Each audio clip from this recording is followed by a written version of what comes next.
सबसे बड़ा पुण्य। एक राजा बहुत बड़ा प्रजा पालक था। हमेशा प्रजा के हित में प्रयत्नशील रहता था। वह इतना कर्मठ था कि अपना सुख ऐशो आराम सब छोड़कर सारा समय जन कल्याण में ही लगा देता था। जहाँ तक कि जो मोक्ष का साधन है अर्थात भगवत भजन, उसके लिए भी वह समय नहीं निकाल पाता था। एक सुबह राजा वन की तरफ भ्रमण करने के लिए जा रहा था कि उसे एक देव के दर्शन हुए। राजा ने देव को प्रणाम करते हुए उनका अभिनंदन किया और देव के हाथों में एक लंबी चौड़ी पुस्तक देखकर उनसे पूछा, महाराज, आपके हाथ में यह क्या है? देव बोले, राजन, यह हमारा वही खाता है जिसमें सभी भजन करने वालों के नाम हैं। राजा ने निराशा युक्त भाव से कहा, कृपया देखिए तो इस किताब में कहीं मेरा नाम भी है या नहीं। देव महाराज किताब का एक एक पृष्ठ उलटने लगे, परंतु राजा का नाम कहीं भी नजर नहीं आया। राजा ने देव को चिंतित देखकर कहा, महाराज, आप चिंतित ना हो, आपके ढूंढने में कोई भी कमी नहीं है। वास्तव में ये मेरा दुर्भाग्य है कि मैं भजन कीर्तन के लिए समय नहीं निकाल पाता और इसीलिए मेरा नाम यहाँ नहीं है। उस दिन राजा के मन में आत्मग्लानि सी उत्पन्न हुई, लेकिन इसके बावजूद उन्होंने इसे नज़रअंदाज कर दिया और पुनः परोपकार की भावना के लिए दूसरों की सेवा करने में लग गए। कुछ दिन बाद राजा फिर सुबह वन की तरफ टहलने के लिए निकले तो उन्हें वही देव महाराज के दर्शन हुए। इस बार भी उनके हाथ में एक पुस्तक थी। इस पुस्तक के रंग और आकार में बहुत भेद था और यह पहली वाली से काफ़ी छोटी भी थी। राजा ने फिर उन्हें प्रणाम करते हुए पूछा, महाराज, आज कौन सा वही खाता आपने हाथों में लिया हुआ है? देव ने कहा, राजन, आज के वही खाते में उन लोगों का नाम लिखा है जो ईश्वर को सबसे अधिक प्रिय हैं। राजा ने कहा, कितने भाग्यशाली होंगे वे लोग, निश्चित ही वे दिन रात भगवत भजन में लीन रहते होंगे।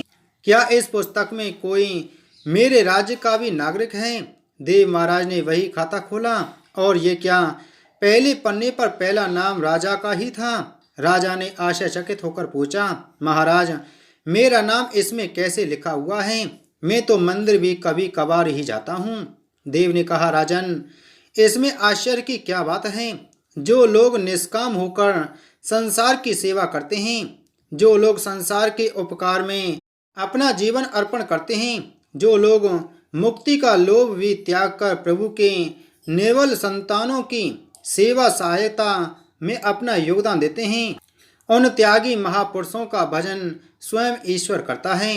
हे राजन, तू मत पछता कि तू पूजा पाठ नहीं करता। लोगों की सेवा कर तू असल में भगवान की ही पूजा करता है। परोपकार और निस्वार्थ लोक सेवा किसी भी उपासना से बढ़कर है। देव ने वेदों का उदाहरण देते हुए कहा, कुर्वने वेहम कर्माणि जिजि विच्छेचनम समा एवांत वाप नान्य तो अस्ति वह कर्म लिप्ते नरे। अर्थात कर्म करते हुए 100 वर्ष जीने की इच्छा करो तो कर्म बंधन में लिप्त हो जाओगे। राजन, भगवान दीन दयालु हैं, उन्हें खुशामद नहीं भाती बल्कि आचरण भाता है। सच्ची भक्ति तो यही है कि परोपकार करो, दीन दुखियों का हित साधन करो। अनाथ, विधवा, किसान व निर्धन आज अत्याचारियों से सताए जाते हैं। इनकी यथाशक्ति सहायता और सेवा करो और यही परम भक्ति है।